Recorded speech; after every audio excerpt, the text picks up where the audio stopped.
Ko'pchilikda hozir muammo bo'lyapti, tablo o'chib qo'yapti, anuman. Yo'q. Agar siz haqiqiy yaxshi programmangiz bo'lsa, tablo o'chib qolmaydi. To'g'ri hammasini yozsangiz hech nima o'chib qolmaydi. Hamma narsa normada bo'ladi.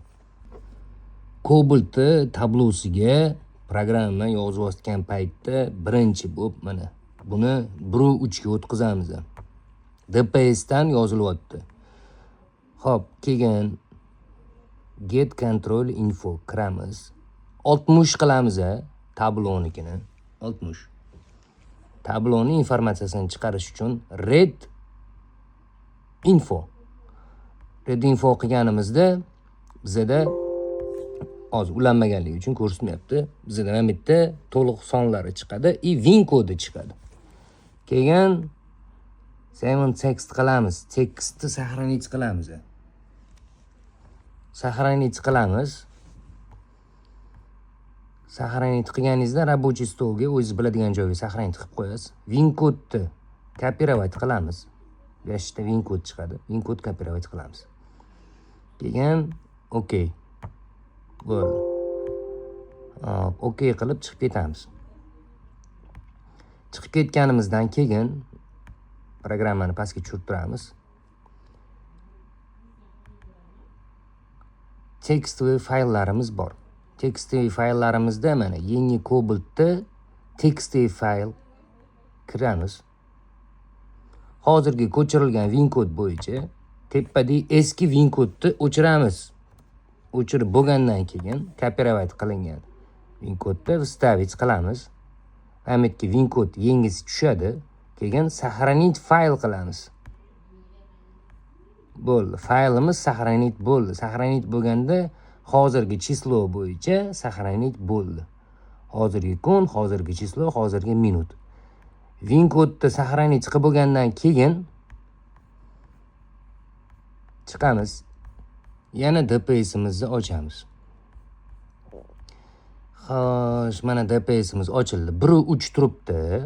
Bu hozir nima qilyapmiz? Birinchi o'rinda qilinayotgani tabloga suvni havo gradusi bo'ladi-yu, наружный temperatura datchik havoni ko'rsatkichini biza tabloga olib chiqib olishimiz kerak birinchi o'rinda. Agar havo datchiki ko'rsatmayotgan bo'lsa tablo, agar ko'rsatayotgan bo'lsa primoy programmani o'zini yozsa ham ishlab ketadi. Lekin havo datchikini ko'rsatmasa, uning uchun birinchi bo'lib tabloga наружный temperatura datchikni olib chiqib olishimiz kerak. O'shandagina suvni gradusini ko'rsatadi. Xo'p, kirdi.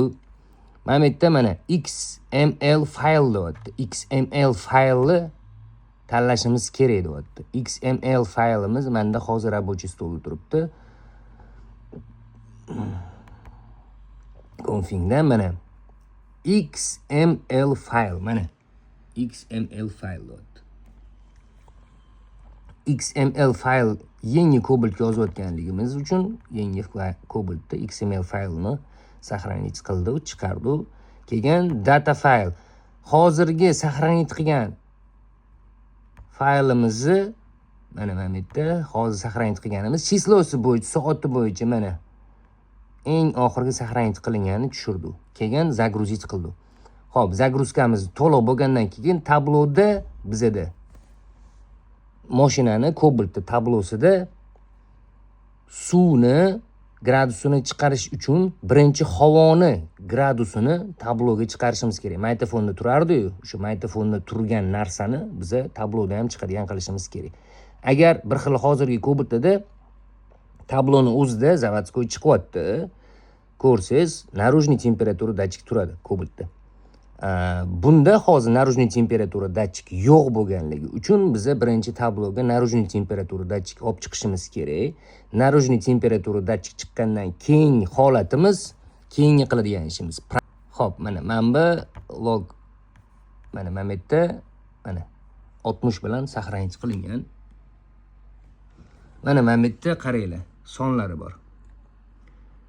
63, 64, 66, 23, 47, 73. Oxirgi ikkita sonini solishtiramiz. Hozirgi qani faylimizda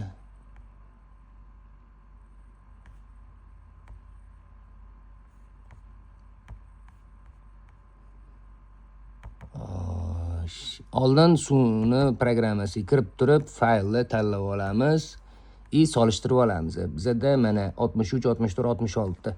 Mana bu yerda 63, 64, 66, 23, 47, 73. 23, 47, 73. Faylimiz to'g'ri kelyapti bir-biriga. Значит, bizda ikkinchi faylni yozishimiz kerak. X qilamiz, buni ham X qilib olamiz. Bu turib turadi tabloda. Xo'p, keyin DPS ochamiz. DPS ochdik. Keyin programma tanlaymiz. 1 turibdi, esingizda bo'lsin, 1. Hop, keyingisi. Programma tanlaymiz, suvni gradusini kirdi. Bizda ikkinchi fayl to'g'ri keldi. Mana 63, 64, 66, 23, 47, 73 bo'lib tayyor keldi. Bo'ldi. Program bosib yuboramiz, minut, 6 minut, 7 minut programmani yozadi. Tablo o'chadi, qaytib yonadi, unga qo'rqib ketmanglar. Tablo o'chib yonadi o'zi biladi, programma tabloga yozilayotgan paytda. Undan qo'rqib ketmanglar. Hech qanaqa xatolik o'tkazilmasa, programmadan tablo o'chib qolmaydi. Programmangiz o'zi yaxshi programma bo'lsa, xatosiz programma bo'lsa, tablo o'chib qolmaydi.